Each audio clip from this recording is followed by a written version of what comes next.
Student, this is ग्वाल academy. I am Mohini ग्वाल। आज हम कोशिकांग के बारे में बात करेंगे। कोशिकांग का मतलब होता है कोशिका का अंग।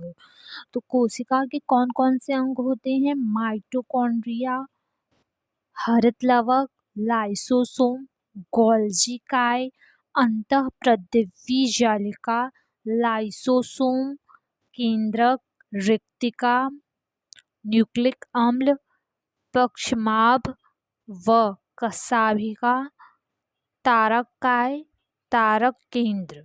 ठीक है, ये सभी जो है कोशिका के अंग हैं। अब हम सबसे पहले माइटोकॉन्ड्रिया के बारे में बात करेंगे। तो माइटोकॉन्ड्रिया की खोज जो है वो कॉलिकर, ठीक है, कॉलिकर ने की थी। कीटों की रेखित पेशी में, जो कीट होते हैं उसकी जो रेखित पेशी होती है उसमें कॉलिकर ने माइटोकॉन्ड्रिया की खोज दी थी। और ये जो नाम है माइटोकॉन्ड्रिया वो कॉल बेंडा ने दिया है, कॉल बेंडा ने दिया। और भी वैज्ञानिक हैं जैसे अल्टमैन हैं, तो इन्होंने बायोब्लास्ट नाम दिया है। बायोब्लास्ट का मतलब क्या होता है? जीवन कीटाणु। और फ्लेमिंग फ्लेमिंग ने इसे फिला नाम दिया है। ठीक है, ये सब तो वैज्ञानिक हैं जिन्होंने माइटोकॉन्ड्रिया के संदर्भ में बताए हैं इन्होंने। ठीक है, अब इसके आगे माइटोकॉन्ड्रिया कहाँ पाया जाता है? तो माइटोकॉन्ड्रिया जो है वो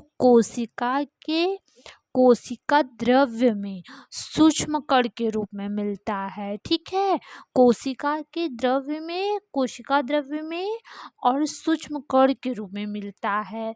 ये अकेला भी हो सकता है और समूह में भी हो सकता है। मतलब एक किसी कोशिका द्रव्य में एक माइटोकॉन्ड्रिया भी हो सकता है और उससे अधिक माइटोकॉन्ड्रिया भी हो सकते हैं।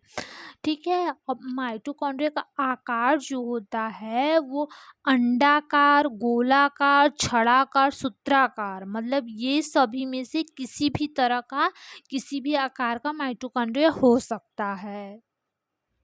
माइटोकॉन्ड्रिया की लंबाई जो है वो 1.5 से 5 एंगस्ट्रॉम माइक्रोन होती है। ठीक है, 1.5 से 5 माइक्रोन होती है। और जो व्यास होता है वो 0.5 से 1.5 माइक्रोन होता है। अब जैसे कि हमने पहले बताया कि ये संख्या में एक भी हो सकते हैं और समूह में भी हो सकते हैं। मतलब एक कोशिका में माइटोकॉन्ड्रिया एक भी हो सकता है और उससे अधिक भी हो सकता है। तो मतलब संख्या जो इनकी होती है वो 300 से 500 तक हो सकती है। अब माइटोकॉन्ड्रिया की संरचना देखते हैं। माइटोकॉन्ड्रिया जो है वो डबल लेयर होता है, मतलब इसमें दो झिल्लियाँ होती हैं। ठीक है, बाहर वाली झिल्ली को आउटर मेम्ब्रेन कहते हैं और अंदर वाली झिल्ली को इनर मेम्ब्रेन कहते हैं। ये जो झिल्ली है वो 7 एंगस्ट्रॉम मोटी होती है और वसा और प्रोटीन की ये बनी होती हैं। ठीक है, जो बाहरी मेम्ब्रेन होती है झिल्ली वो एकदम सपाट होती है। ठीक है, सपाट होती है। और जो अंदर वाली मेम्ब्रेन होती, इनर मेम्ब्रेन होती है वो अंदर की तरफ जो है उंगली के समान संरचना बनाती है जिसे क्रिस्टी बोलते हैं। ठीक है, क्रिस्टी। इस क्रिस्टी पे जो है टेनिस टेनिस का जो रैकेट होता है ना उसकी तरह संरचनाएं होती हैं, जो लंबाई में 80 से 100 एंगस्ट्रॉम होती हैं। 80 से 100 एंगस्ट्रॉम होती हैं, उनको क्या बोलते हैं? ऑक्सीसोम बोलते हैं। ठीक है, अब माइटोकॉन्ड्रिया में मैट्रिक्स पाया जाता है। ये जो लिक्विड मटेरियल उसको मैट्रिक्स बोलेंगे। मैट्रिक्स मैट्रिक्स में अब क्या क्या होता है? मैट्रिक्स में राइबोसोम होता है 70 एस टाइप का, 70S टाइप का राइबोसोम होता है और डीएनए पाया जाता है। ठीक है, ये सब मैट्रिक्स में पाया जाता है। जो माइटोकॉन्ड्रिया है वो जीवाणु, नीली हरी शैवाल और परिपक्व आरबीसी में माइटोकॉन्ड्रिया नहीं पाया जाता है। ठीक है, अभी तक हमने जितनी भी बातें आपको बताई वो सब देखिए यहाँ पर लिखी हुई हैं। ठीक है, ये सब आप देख सकते हैं, यहाँ पे लिखा हुआ है। अब माइटोकॉन्ड्रिया जो है उसमें 65 से 70% प्रोटीन और 30 से 35% लिपिड वसा पाया जाता है। ठीक है, ठीक है। अब इसके बाद आप माइटोकॉन्ड्रिया को कोशिका का पावर हाउस ऊर्जा घर कहते हैं। क्यों कहते हैं? क्योंकि इसमें जो पदार्थ होते हैं वो ऑक्सीकरण द्वारा ऊर्जा उत्पन्न करते हैं, इसलिए इसे कोशिका का पावर हाउस बोला जाता है। ये क्या है? ये माइटोकॉन्ड्रिया का काम है। ठीक है, अब हम पढ़ेंगे लवक, प्लास्टिड्स। जो लवक होते हैं वो पादप कोशिकाओं और कुछ प्रोटोजोआ जैसे यूग्लिना में पाए जाते हैं। ठीक है, और इसमें विशिष्ट प्रकार के वर्णक होते हैं जिसके कारण पौधों का रंग निर्धारित होता है। वर्णक कौन कौन से होते हैं? हरित लवक, वर्णिवल लवक, अवर्णी लवक। ठीक है, ये 3 टाइप के लवक पाए जाते हैं। तो जो हरित लवक है, क्लोरोप्लास्ट है, उसमें पर्णहरिम होता है, क्लोरोफिल पाया जाता है, जिसके कारण पौधों की कुछ पत्तियां और कुछ भाग हरे दिखाई देते हैं हमें। और इसी के कारण हरित लवक क्लोरोफिल के कारण ही प्रकाश संश्लेषण होता है, और प्रकाश संश्लेषण से पौधे क्या करते हैं? अपना भोजन बनाते हैं। प्रकाश संश्लेषण से ही पौधे अपना भोजन बनाते हैं। प्रत्येक कोशिका में लगभग 20 से 25 हरित लवक होते हैं। मतलब कोई सेल है, जैसे माइटोकॉन्ड्रिया की भी संख्या हम बताए हैं ना आप लोग को, वैसे ही हरित लवक की भी संख्या होती है, वो 20 से 25 होती है। ठीक है, अब हम हरित लवक की संरचना देखेंगे। हरित लवक जो होता है वो गोल या फिर चिपटा, प्यालीनुमा इस टाइप का होता है। हरित लवक की आकृति। ठीक है, इसको जब हम सूक्ष्मदर्शी से देखा गया, ठीक है, वैज्ञानिकों ने इलेक्ट्रॉन सूक्ष्मदर्शी से देखा, तब इसमें डबल प्लाज्मा लेयर पाई गई, दोहरी प्लाज्मा लेयर पाई गई। ठीक है, ये जो प्लाज्मा मेम्ब्रेन है ये लिपिड और प्रोटीन की बनी होती है, और झिल्ली की मोटाई जो होती है वो 50 एंगस्ट्रॉम होती है। ठीक है, और इसमें जो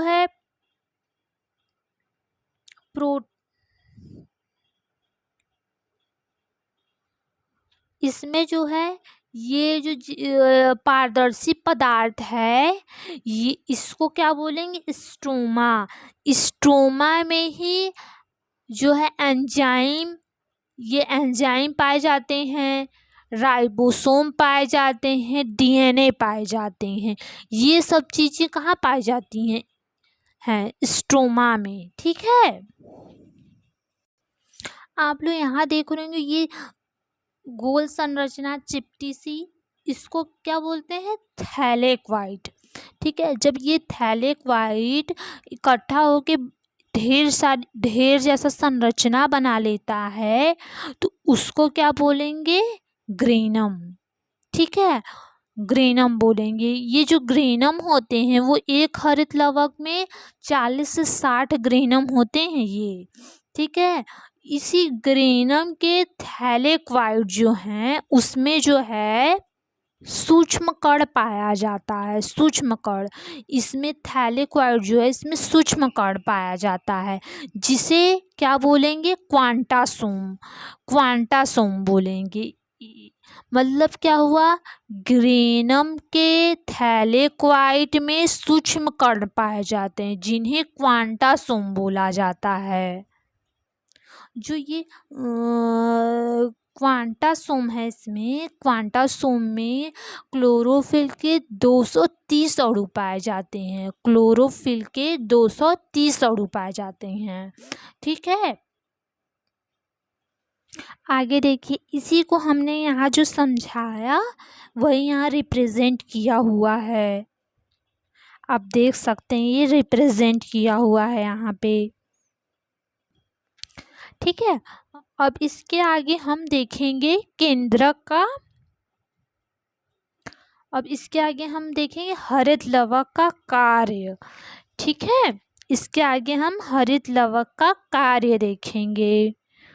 तो जो हरित लवक होता है उसको कोशिका का रसोई घर अथवा कोशिका के अंदर कोशिका कहा जाता है। ठीक है, और इसका मेन कार्य क्या होता है, जल, CO2 और प्रकाश की सहायता से, जब जल और CO2 प्रकाश मिलेगा तो उसकी सहायता से प्रोटीन, कार्बोहाइड्रेट और वसा का संश्लेषण करना, यही हरित लवक का मेन काम है। मतलब जल और CO2 और प्रकाश की हेल्प से प्रोटीन, कार्बोहाइड्रेट, वसा का संश्लेषण करना हरित लवक का मेन काम है।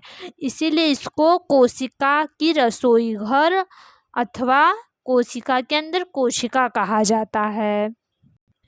अब हम पढ़ेंगे राइबोसोम। राइबोसोम, ठीक है, राइबोसोम जो होता है वो गोलाकार डमरूकार, मतलब गोल भी हो सकता है और डमरूकार भी हो सकता है।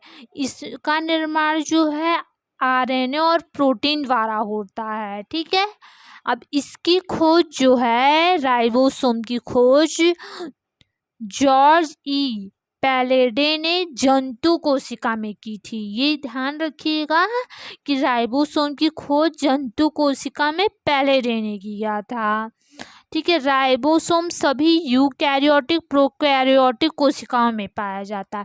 और जो राइबोसोम होता है वो 2 प्रकार का होता है, 70S राइबोसोम, 80S राइबोसोम। ठीक है, अब 70S राइबोसोम के बारे में जान लेते हैं। जो 70S राइबोसोम होता है उसका अणुभार 2.7 गुणे 10⁶ डाल्टन होता है। इसकी 2 सब यूनिट होती हैं, 2 सब यूनिट। ठीक है, 30 और 50 सब यूनिट होती हैं। और 70S जो है वो प्रोकैरियोटिक सेल्स में पाया जाता है, जैसे जीवाणु, नीली हरी शैवाल में पाया जाता है। यहाँ पे अब देखिए उसी प्रकार यहाँ पे 80S राइबोसोम लिखा है। 80S राइबोसोम में क्या होता है, इसमें भी 2 सब यूनिट होती हैं। यहाँ पे 40 और 60S होती हैं। ठीक है, और ये 80S जो है राइबोसोम ये यूकैरियोटिक कोशिकाओं में पाया जाता है, यूकैरियोटिक कोशिका। राइबोसोम का मेन कार्य प्रोटीन संश्लेषण, प्रोटीन संश्लेषण राइबोसोम का काम है। अब हम पढ़ेंगे गोल्जी काय, गोल्जी उपकरण, गोल्गी बॉडी, गोल्गी एपरेटस। ये सभी एक ही ऑर्गन का नाम है, एक ही अंग का नाम है। ठीक है, कंफ्यूज मत होइएगा आप लोग। गोल्जी काय की खोज कैमिलो गोल्जी ने की थी। इन्हीं के नाम पे, कैमिलो गोल्जी के नाम पे ही इसका नाम गोल्जी काय पड़ा। ठीक है, गोल्जी काय जो है वो जीवाणु, नीली हरी शैवाल में नहीं पाया जाता है। इसकी जो मोटाई होती है ये एकल झिल्ली द्वारा घिरा होता है और इसकी मोटाई जो होती है वो 60 से 70 एंगस्ट्रॉम होती है और प्रोटीन की बनी होती है। गोल्जी काय में आरएनए पाया जाता है। और इसको गोल्जी काय को ट्रैफिक पुलिस कहा जाता है, कोशिका का ट्रैफिक पुलिस कहा जाता है। क्यों? क्योंकि ये जो अणु हैं, अणुओं को छोड़कर, मतलब अणुओं को छाट कर अंदर बाहर आने जाने देता है। मतलब जो अणु होते हैं उसको छाट कर अंदर बाहर जाने आने देता है। इसकी देखिए ये संरचना है, ये इसका स्ट्रक्चर है गोल्गी बॉडी का। अब हम गोल्गी बॉडी का जो है कार्य पढ़ेंगे। इसका मेन काम होता है प्रोटीन, वसा और कार्बोहाइड्रेट का संश्लेषण करना। और बाकी ये सब भी वर्क होते हैं, लेकिन मेन काम है प्रोटीन, वसा और कार्बोहाइड्रेट का संश्लेषण करना। इसके बाद हम पढ़ेंगे अंतःप्रद्रव्य जालिका ER, इंडोप्लाज्मिक रेटिकुलम। रेटिकुलम शब्द जो है उसका अर्थ होता है नेटवर्क, ठीक है। और इसमें जो है ER की खोज जो है वो KR पोर्टर ने की थी, ठीक है। प्रोकैरियोटिक कोशिकाओं में और स्तनधारियों की RBC में, ठीक है, अंतःप्रद्रव्य जालिका नहीं पाई जाती और सभी यूकैरियोटिक कोशिकाओं में पाई जाती है। जो प्लाज्मा झिल्ली से घिरी संरचना ER है उसके 3 भाग होते हैं, ठीक है। सिस्टर्नी, धमनी, नलिका, ये तीनों भाग ER के हैं। ER जो है उसमें राइबोसोम की प्रेजेंस के कारण से उसको 2 भाग में बांटा गया है, ठीक है। ER मतलब 2 टाइप का हो गया। SER स्मूथ इंडोप्लाज्मिक रेटिकुलम और RER, ठीक है, रफ इंडोप्लाज्मिक रेटिकुलम। जो स्मूथ है इंडोप्लाज्मिक उसमें जो है राइबोसोम नहीं पाया जाता है और वसा संश्लेषण का काम करता है। और ER जो है RER इसमें राइबोसोम पाया जाता है और प्रोटीन संश्लेषण। जो राइबोसोम है उसका काम ही है प्रोटीन संश्लेषण। जब वो ER के साथ आ गया राइबोसोम तो उसका काम हो जाएगा प्रोटीन संश्लेषण। अब ये देखिए यहाँ पे दोनों संरचनाएं दी हुई हैं, RER की और SER की, ठीक है। अब हम इसके आगे कार्य बात करेंगे। ये पदार्थों के आवागमन पर नियंत्रण करता है और प्रोटीन संश्लेषण और वसा संश्लेषण, प्रोटीन संश्लेषण और वसा संश्लेषण में भाग लेता है। अब हम बात करेंगे लाइसोसोम के बारे में। लाइसोसोम की खोज डी डुवे ने की थी। लाइसोसोम जो है अधिकांश जंतु कोशिकाओं में पाए जाते हैं और इसका व्यास जो है वो 0.25 से 0.5 मिली माइक्रोन व्यास होता है और गोलाकार थैली के समान होता है। लाइसोसोम का निर्माण गोल्जी काय से होता है।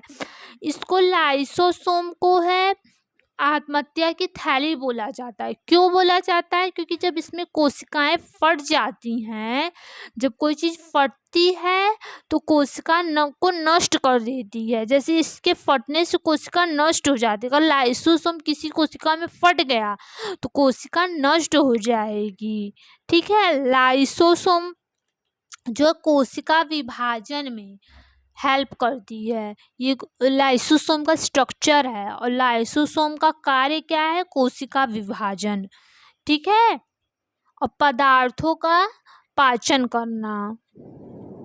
अब हम बात करेंगे रिक्तिका, वैक्यूल की। जो वैक्यूल होती है वो एक खाली स्थान, एक जगह जो झिल्ली द्वारा घिरा होता है उसे रसधानी वैक्यूल कहते हैं। इसमें पानी, रस, उत्सर्जी पदार्थ, अन्य पदार्थ जो कोशिका में उपयोगी नहीं होते वो इसी में रहते हैं, ठीक है।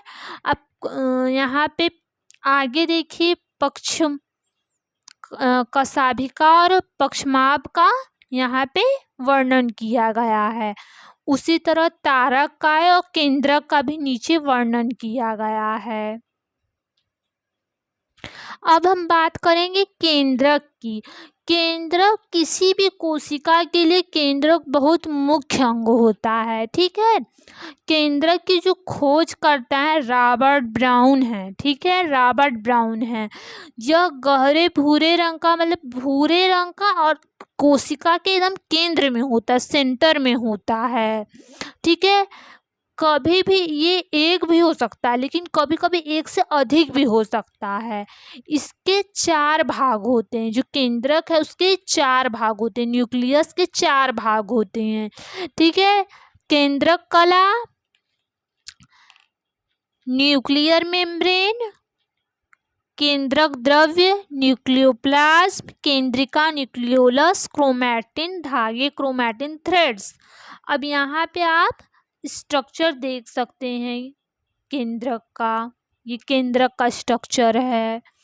ये न्यूक्लियर मेम्ब्रेन है, ये न्यूक्लियर पोर है, ये न्यूक्लियोलस है, ये क्रोमैटिन धागे हैं, ये डॉट डॉट जो बना हुआ है वो न्यूक्लियोप्लाज्म है, ईआर है। ठीक है, ये सभी केंद्रक का भाग है। अब हम बात करेंगे केंद्रक कला की। जो केंद्रक कला होती है वो केंद्रक द्रव्य को चारों ओर से घेरे रहती है। ठीक है, और बीच बीच में कुछ जगहों पर सूक्ष्म छिद्र होते हैं जिन्हें केंद्रक छिद्र कहा जाता है। जो छिद्र होते हैं वो जो केंद्रक द्रव्य और कोशिका द्रव्य में विभिन्न पदार्थों का आदान प्रदान करने में मदद करते हैं। अब केंद्रक द्रव्य जो है उसमें जो है केंद्रिका, गुणसूत्र, डीएनए, आरएनए, प्रोटीन पदार्थ पाए जाते हैं। और केंद्रिका जो है वो केंद्रक के एकदम सेंटर में पाई जाती है, गहरे रंग की होती है। ठीक है, गहरे रंग की होती है। इसकी खोज फोंटाना ने की थी। और इसका मुख्य कार्य आरएनए और राइबोसोम का निर्माण करना है। क्रोमैटिन धागे जो है जाल के समान संरचना होती है, जाल के समान संरचना होती है, पूरे केंद्रक में फैली रहती है। ठीक है, अब केंद्रक का कार्य पढ़ लेते हैं। केंद्रक का कार्य क्या होता है? केंद्रक का कार्य कोशिकाओं की सभी क्रियाओं पर नियंत्रण करना, प्रोटीन संश्लेषण में सहायता करना, ये काम केंद्रक का होता है।